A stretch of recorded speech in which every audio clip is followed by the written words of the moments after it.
Hello, everyone. I hope you're all enjoying a relaxing Formula One break over the winter. Um, Most of your usual channels are still putting out as much F1 news and contemporary content as they possibly can, but we thought that we would use some of the time over the break to look back to the past and extend our debating reach a little bit. So, with that in mind, we are going to do our own little GOAT debate. But we're going to debate whether or not particular drivers are in fact the GOAT and rebut that notion if we think it's untrue. We're going to do a separate video on each of the drivers that we think fall into that category. And part one that you're going to have a little watch of now is on Michael the Red Baron Schumacher. So I hope you enjoy this little series. Let us know what you think. Right, round one of this series of who is the greatest of all time, and we are going to go down the Michael Schumacher route. Guess who's going to go for it? Me. I'm going to make the case because you know what? I thought I'd just start with an easy one, right? Because how you guys are going to possibly come back at me about Michael Schumacher not being the greatest, I have no idea. Ammar, straight away, the first thing I need to say is 7 world championships. Nobody has more than Michael Schumacher. So if it's not him, who the hell can it be? Who the hell else can it be? But more than that, let's talk about the things that make Michael Schumacher great. What set him apart? Well, before I do that, I need to tell you about what makes him a champion, right? I think I've been doing a lot of thinking about this, and I think there's two main things that you need to have to be a champion, and more than that, a multiple world champion, which is what Michael Schumacher is. Let me just say that again: 7 world championships, yeah, across 2 teams. It's not even a he just sat in the fastest car forever, and that's all he needed to do. There's 2 things, right? You have to have ability, and for me, ability comes from how quickly you get yourself in a car, right? He was sat in a go-kart at 4 years of age. Didn't have a lot of training, but his dad was running the local go-kart track, and he jumped in a car at 4 years of age. And the second thing you need to have is dedication, right? You need to believe that you are the greatest and you're going to do everything that you can possibly do to win. He had that in spades. And how did that ultimately pan out? Well, it panned out in the sense that you had a guy that was by far the quickest driver of the 90s once a certain other driver was no longer in the picture. But even if, and the elephant in the room being Ayrton Senna, even if Senna had been there, I still think you would have seen a passing of that torch from Senna to Michael Schumacher. That was where that was going to go. That's where the torch was going to be passed anyway. But Michael, through circumstance, ended up being the driver of the 90s. And if we're going to talk about how great he was, why he should be the greatest of all time, we have to look at what happened in the 90s, right? Williams were the team that were basically sweeping everybody else before them. Michael turns up in 1991 in a Jordan of all places and puts his car 7th on the grid in Spa. His teammate is Andrea De Cesaris, is somewhere near the back of the pack, nowhere to be seen, and he gets picked up by Benetton. Williams should have been winning every title from there on in, right? But he turns up in a Benetton and wins 2 titles, 94 and 95. And 94, he won that title despite being excluded from 3 races. Yeah? Black flag Wow. from Silverstone and 2 races that he didn't turn up. Wins it. 95, easy peasy, wins it despite Williams having the quickest car. And then from there on in, whether he wins a title or not, he is head and shoulders above everybody else. Name me another driver from 94 onwards that is better than Michael Schumacher up to 2001, 2002 when Kimi Raikkonen and Fernando Alonso turn up on the scene. There is nobody. Like he's just miles better than everybody else. But it's not like he's wasting his time during that time either. He comes out of the Benetton. He could have sat there. He could have taken another two or three titles, but no. He goes to your team, Ammar. He goes to Ferrari, who haven't won a title since 1979, and wins and brings them back. 2000 wins a title and then goes on to win five on the trot again in a time where it wasn't as if Ferrari weren't opposed. They had McLaren, they had Williams, they had those teams around gunning for them, and yet the force of Michael and the team that he managed to build around him, which cannot be forgotten, right, made them the winners that they were over the early part of this century. And that really is the second part of Michael Schumacher, right? There was the speed and the ability that brought in the titles in 94 and 95. But then it was the hard work and the that what I said about dedication, the belief that you were going to win no matter what, and being able to build a team around him that bought into that, doing everything that he needed to do to make sure that everyone within his team was pulling for him and their team to make sure that nobody else got a look in.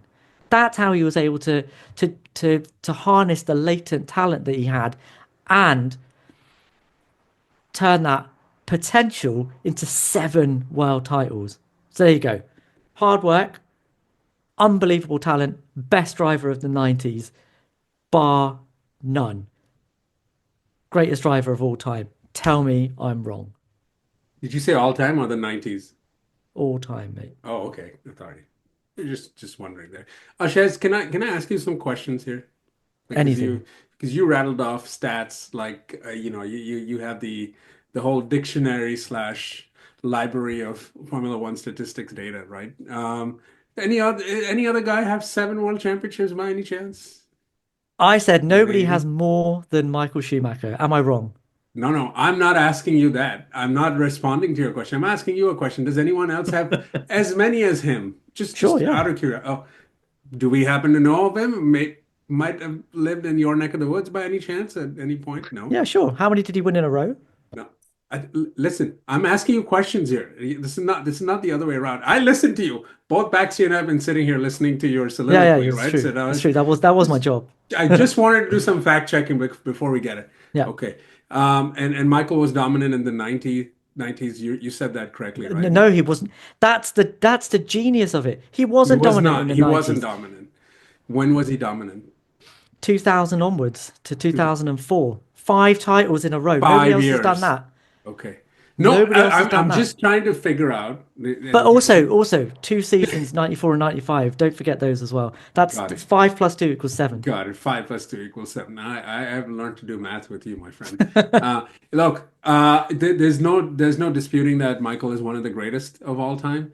It's hard for me to do greatest, and when you have a guy who has just as many titles and is not done with his career yet. So for me, my simple rebuttal, one of the rebuttals that I have to you, and I'll give us a chance to kind of dive deep into it. But the 7-time championship argument, you can take that, wrap it up, throw it away, okay? Because there's another guy Oh, who yeah, has that's that too. interesting. Yeah, yeah. From the And man by the that way, from the man by that the way, told me that 4 no, titles no. is better than 3 no matter who you are. And I was just going to tell you, this coming from you is pretty rich, my friend, because you were ready to compare Daniel Ricciardo and Sebastian Vettel without the titles. So let's not go there, okay? Here, look, Oh, that argument was just for you, Amar. I threw that in Michael just for you. Michael was transcendent at a Hmm. time in Formula One that really made I think many viewers, right? So his impact on and off the track is indisputable. Like so there it is going to be difficult to dispute with you his greatness taken alone.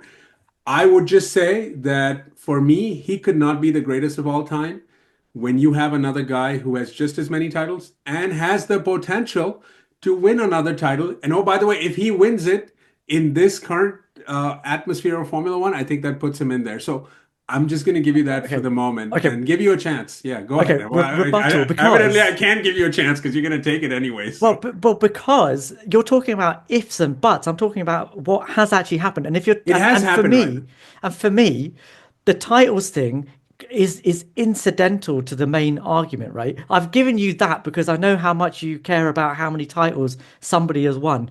But For me, Michael Schumacher created the template for the modern Formula One driver. Like before him, you saw what drivers were looked like when they got out their cars and were stood on the podium. They were knackered. You know, even Ayrton Senna, when McLaren took him on, they were like, Hmm. yeah, this guy is fast, but like So, he can barely yeah, last yeah. a race distance. He's knackered by the end of it. Michael Schumacher Listen, changed the way that Formula One drivers have to behave in terms of the lengths that he was going yes, to interpreting the his point own that he was rules. Yeah, taking to the yeah. point that he was taking a gym with him to every circuit, having blood tests taken to make sure that he was eating the right amount and exercising the right amount. You know, if you I look at didn't. what drivers are doing now, the bean poles that they are, and the amount that they focus on fitness, that's where it started. It started with Michael Schumacher. It gave him Yeah, the edge that nobody else had. Like and to put that on top of the talent that he already had, it made him unbeatable. And if you even if you take the fitness out of it, you know, you look at the greatest two drivers of the 80s, right? And it was easily Senna and Prost, but those two didn't have weren't in synergy. You had Senna who was driving off passion and was putting everything into every lap every time he got in the car, and Prost that was thinking his way through scenarios. Michael did both of those things. He was pounding around Fiorano 3,000 kilometers a day if he needed to. That's the kind of dedication that he brought to Formula One, and it's something that was transcendent. That was something that changed the face of the sport. And if that is not enough to make him the greatest of all time, I don't know what is. Baxi, tell me I'm barking up the wrong tree. So, those of you that are familiar with my work, you'll know that I'm gonna say, is Michael the greatest driver of all time? In my opinion, no. Is he one of the greatest of all time? Absolutely. I mean, come on, like it's he's one on of Mount Rushmore. Like if he's not on anyone's Mount Rushmore, go and get your head checked because you're talking nonsense. Is Michael one of the most important drivers to ever be in the sport? 100%. Like Shez has already detailed it. He's already spoken about the fitness levels. He's already spoken about the way in which he made Formula One almost more professional in a way. You know, not with the drivers who would just, yes, they work incredibly hard, but they would turn up and be knackered at the end of the race, whereas Michael looked like he could go and do another three of them, just back to back, like keep them coming. And I think his work ethic led to the modern Formula One drivers of today. Um, Without that, would he have been as successful? Maybe, maybe not. Who knows? He certainly had the speed. He showed that in his first race. But I think Michael was so important for the benchmark that he set for other drivers to take up that challenge, and you know, and just in the way that he thought about the sport and thought about every little angle. F1 teams think about all the angles in regards to the car. Michael thought about not just that, but about himself as well, and that's what makes him really important for the history of the sport. Like when you think of important drivers, you think of Jackie Stewart for his crusade with safety. You think of Michael for the fitness. You think of Ayrton for what he did with his speed and like the cult following that he developed, and Lewis as well in a very similar respect. And those guys, what they represented more than anything. And Michael definitely deserves to be in that conversation. Now, some points to detract him from. Michael tested probably more than anybody. I mean, who was putting in more hours on the test track than Michael, and he had that luxury available to him. We in the modern day we talk about hours in the sim. Well, that's different to actually putting your ass in the car and driving the thing round a track. He had tires that were pretty much designed around him, or at least Ferrari basically got Bridgestone to do what they needed to do, whereas everyone else was using Michelin's. Um, yeah, and there were questionable tactics because I mean he won his first championship by doing a Fosbury flop up against Damon Hill's front left and breaking his suspension. Three races out, And yeah. Three races he did have out three that races season. out. Damon should have. I mean, obviously Williams traumatic time with Ayrton dying and everything else, but you know there are still some F1 fans that feel that one very hard. Just ask our friend Cameron Shez about Adelaide '94. But there's no doubt, absolutely best driver of the '90s, without a shadow of a doubt. Like Mika, okay, he was all right, but Yeah, and won two titles, lightning fast, but was error prone. Jacques Villeneuve had two good years, and obviously the great unknown is Ayrton. But and Damon was fine. He won a world championship because he was in the right car and had to beat a very fast Jacques Villeneuve to do it. But I think Michael's greatest achievement for me is the way he built Ferrari. Yeah, he went to that team which were a mess. They'd only won what, one, two races in '95, and One he was race like, in "No, I 95, yeah.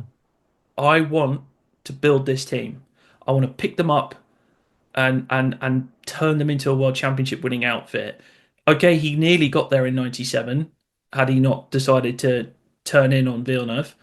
Um, drivers wise, um, obviously McLaren were brilliant in '98. There wasn't a lot he could do to stop that from happening. He tried his best, drove brilliantly, but with the advantage McLaren had, it was going to be difficult for him to do it. And then in '99, if he doesn't break his leg, probably wins that championship. But Ferrari still won the constructors' championship. So within 3 years, he's turned them into a constructors' winning team. 4 years, he's won a drivers, and he's ended that hoodoo. He's often credited with building Mercedes and laying the foundation for their dominance when he came back in 2010. I know he wasn't very good. There was the neck injury. He'd had 3 years out. you know, he wasn't great when he came back, but that doesn't take away from his legacy. So for me, definitely one of the most important drivers. Not quite the greatest because there is a guy that's seen his bar and just tipped above it, and you all know who I mean. I don't need to say it, but Hmm. Hmm. that's the point. Michael's whole shtick was records are there to be broken, and he was more than content for his records to be broken at some point. I Shez, mean, yeah, this go on. is very important, right? Because what Yeah, Michael has done for Ferrari has really made Ferrari, and it's also made the sport, right? Formula One grew in popularity at a time when Michael Schumacher was at his peak, winning the way he was winning, even though there were so many dominant races in there. I don't remember complaining a whole lot about it as we see it happen now in a couple of years past with Max being dominant and everyone complaining about the sport being kind of ruined, right? So it's hard to understate Michael's impact on the sport, right? He has, and Ferrari, obviously, you guys have illustrated that already. So, but I kind of think about the other side of it too, right? You mentioned all the contenders that he had, and then you have to take a look at the other guy and the contenders that he has had to put up with, and we can have that debate about who had the better supporting cast or crew of guys that they were going against, right? But I will also say, as much as you can credit Michael's sort of dedication to his own personal craft, you talked about motivation. I think that every champion, every multiple champion, at least has some level of that. So I don't know how to measure if one driver has more of motivation and dedication than the other. That to me is a bit of a subjective thing, right? Every driver that has won multiple times has great dedication, great fitness, needs some luck. They all do it to some extent, right? And needs a good supporting cast, by the way. And Michael did have a very good supporting cast. I mean, I remember Austria, right, where I was literally scratching my head, screaming, and seeing what happened there, right? So there are moments like that too. I think the other thing that you have to note that Michael Schumacher lived in an era with no social media, and that would have had a profound effect on races, his racecraft, Ferrari, even given how why are you making that face? Ferrari, even given how erratic they can be, right? And so, yes, he did have the ability to build a team, but it also happened at a time where things weren't under the microscope as they are for the other guy that I think Baxi and I are contending is a slight bit better. okay, so let's try and deal with those things individually, right? So because a lot of your arguments still make it sound like he's the greatest there's ever been, like the Trying fact to that be the nice to modern, you. yeah, I can tell, but the fact that the modern Formula One driver, the template that even the guy that you are talking about has followed to be Okay, where he is let right me let now. me stop you there. Let me stop you there. I agree with you, okay? But every successful sport has a few superstars in each generation of it. You pick up any other sport and you look at it. The guy who is dominant right now is setting the template for what the next level of successful athlete slash superstar slash megastar would be like. I talk about that in the NBA too. I mean, we all think about Michael Jordan, right? Michael Jordan gave birth to LeBron James, who's now giving birth to other superstars. That's gonna happen. So Michael did that in his era. There's no debating that, right? And that's you can argue that Lewis has done that, and now to some extent Max is doing that, and whoever comes after Sure, them, so on and so forth. So that sure. that to me is saying, We okay, was Michael the greatest of his era? Absolutely, no doubt about that. But to say it over all time would also be discrediting the guys that came before him and the guys that are doing it after him as well. It's not a discrediting because, as you say, yes, there are greatest of every generation, but we are trying to work out if what Michael has done elevates him above those. Above is his legacy so great that actually it elevates him above everyone else within their own generation. And I would argue that actually, when you look at someone like Max Verstappen and the way that he goes driving right now, his mentality is much more like Michael Schumacher's than it is Lewis Hamilton's. 100%. Yeah, Right? yeah. So to say that Lewis Hamilton has given birth to the way that Max Verstappen drives, I think is not correct. And in fact, of all of the No, no, drivers that's that you're not what I gonna said. I said that they're carrying on sure, but legacy in terms of carrying the sport sure, itself. sure, Yeah. sure, sure, sure. But if you're talking about how a Grand Prix driver goes about doing their thing, Michael Schumacher is the template. Even now, you look at someone like Esteban Ocon, and he talks about the fact that I drive the way I do. I go about my regime, my fitness the way I do because Michael did it. Right? That's where he gets it from. And it's not as if he wasn't coming up through the ranks when Lewis Hamilton was driving. So it's not as if so Shez, that's the impact that Michael Schumacher has. Let me come back to what you were saying we say the same about Senna about as who well. they were up against. Sorry, go on. And the same can be said about Senna. Not necessarily fitness, Yeah, but Senna's yeah, I mean the but that's why drivers I'm up and down the elevating grid him. will talk about Senna in a way that's so revered, right? But That to me, that's a, they right. talk about Senna in terms of like the legend of Senna, Correct. not I am going to do everything I can do to be as to do what Michael Schumacher did, right? To put the work in the way that Michael Schumacher put the work in. That's the legacy of Michael, right? And what you're saying about the great supporting cast, yes, of course he did. He brought across his entire team from Benetton to help him at Ferrari because that's what Ferrari needed. Like no one's winning anything, but when he didn't have those guys there, even in a car that couldn't do anything, he won what 3 races in 1996 in a dog of a car. Like that car should not have been able to get anywhere near the podium, and he won 3 races in it, alongside a drive for the ages at the Spanish Grand Prix in 1996. Just FYI, and 1997 again. There is like he was leading that championship. Okay, until Williams suddenly realized, oh yeah, this we actually need to work out. We actually need to win some races. Like Villeneuve won a bunch of lucky races, really. He was nowhere near the best driver that season. Nowhere near the best driver that season. And Michael did something pretty questionable at the end, right at the end, Really? and got himself chucked out of the championship. But that shouldn't take away from the fact that he put in performances that season that car had no right to be where it was, even at the end of that season. And I agree with Baxter. In 1999, if he hadn't broken his leg, he Yeah. would have won that Ifs and championship. buts. Yeah. So if you put the entirety of that together, even in dog awful cars, he was able to compete. So it's not as if it needed a transcendent car for him to do his business. That just made him unstoppable. That made the Ferrari Michael Schumacher duo just unbeatable. It made them a train that wasn't going to stop until somebody externally stopped them, which is what the FIA ultimately had to do. So So, go on. yeah. So the one thing I look at when it comes to comparing drivers is the level of competition that they had as well. Sure. And okay, Michael was very, very good. Like was head and shoulders above. And okay, he would have had Senna, but then what happened happened. And I agree with you. I think he would have beaten him at some point. Maybe not 94, possibly 95. But I'm not sure he would have beaten him over the course of a season. I think Senna would have probably found a way to get that done. Um, but you look at somebody like Alain Prost, for example. I know, Shez, you're a big Alain Prost guy. Look at the level of competition he had, and he beat them. Lewis has gone up against the best drivers of the mid 2000s all the way through the 2010s, and he's beaten all of them. I mean, Max, meh, but we're not going to talk about that. But whereas Michael didn't really have a lot of competition. He had Yeah, Mika for 2 years, that's but we know that Mika had a car advantage. He had Jacques Villeneuve for one season. He had Damon 94, 95, and he beat him. And the only way Damon could beat Michael was for Michael to go to a dogger for Ferrari.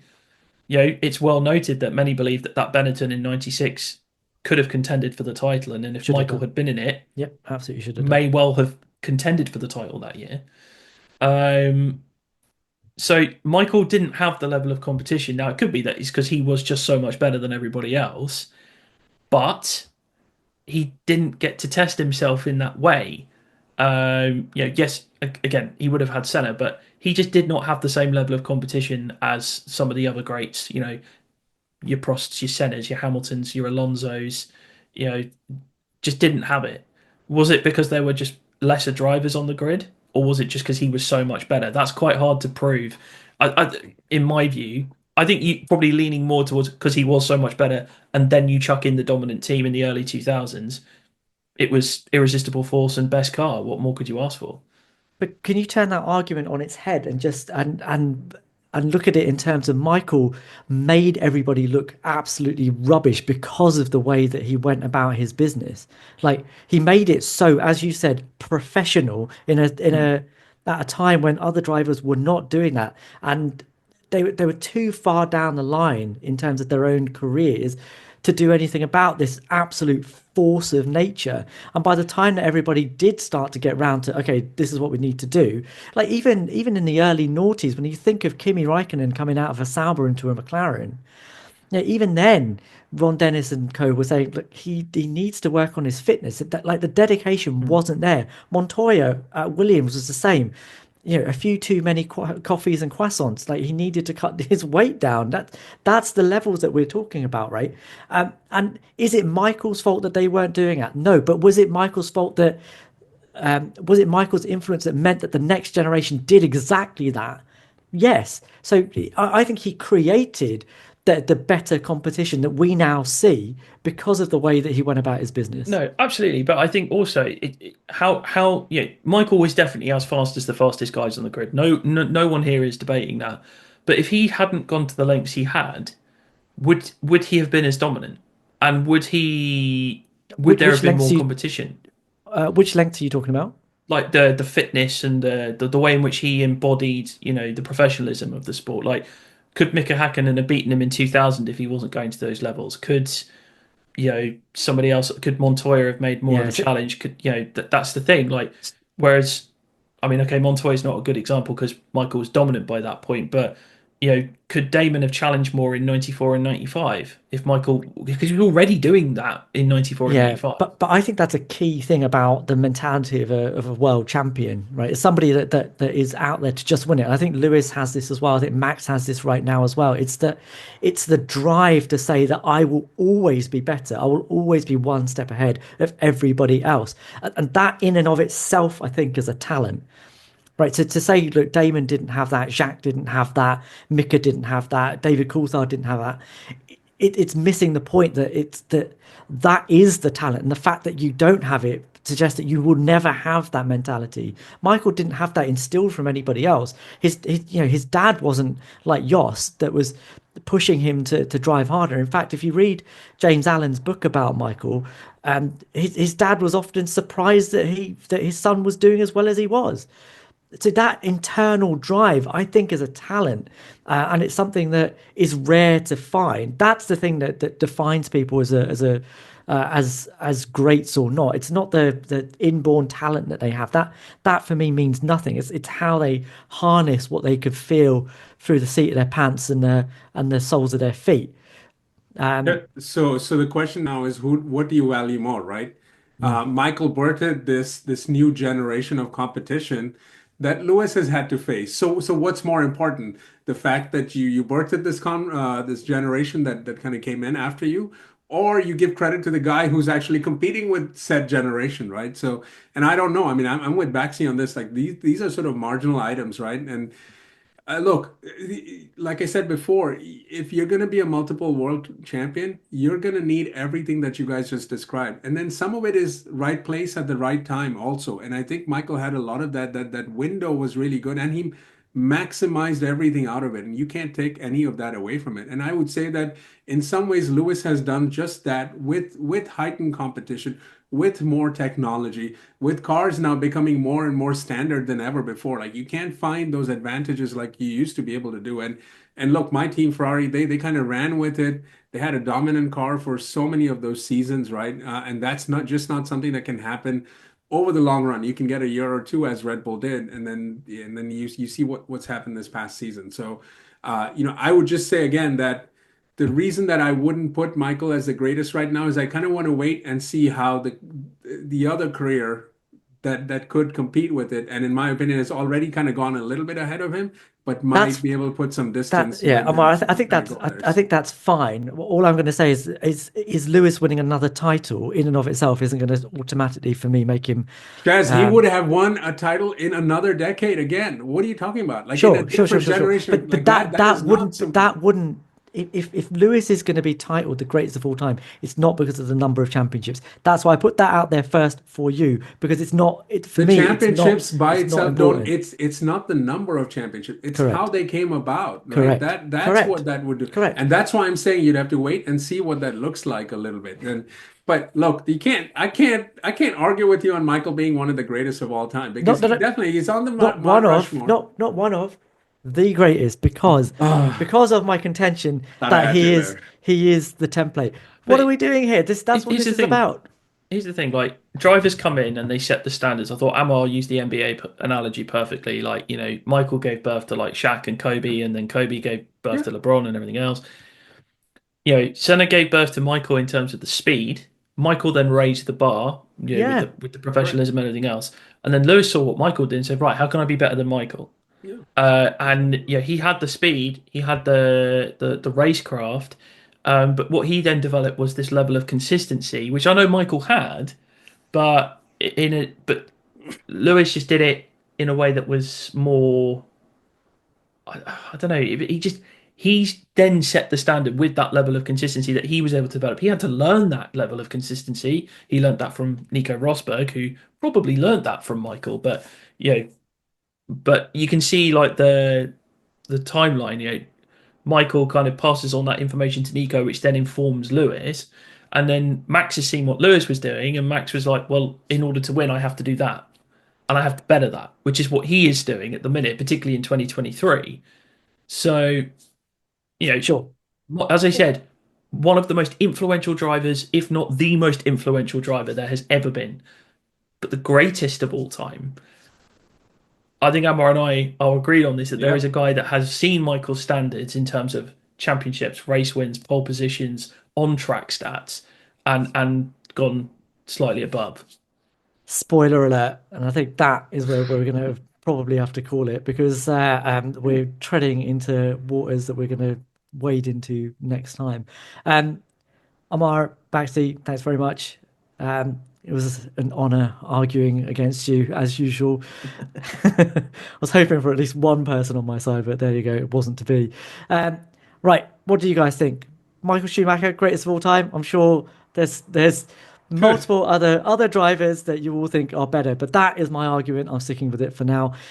We are going to do a few more of these over the coming weeks just to give you something to chew on before the season starts. If you like what we're doing here, please like, please subscribe, please leave us a comment. We will read as many as we possibly can. I would love to hear what you guys think about these debates, and we will respond to as many as we possibly can. And we will see you guys in the next one. Later.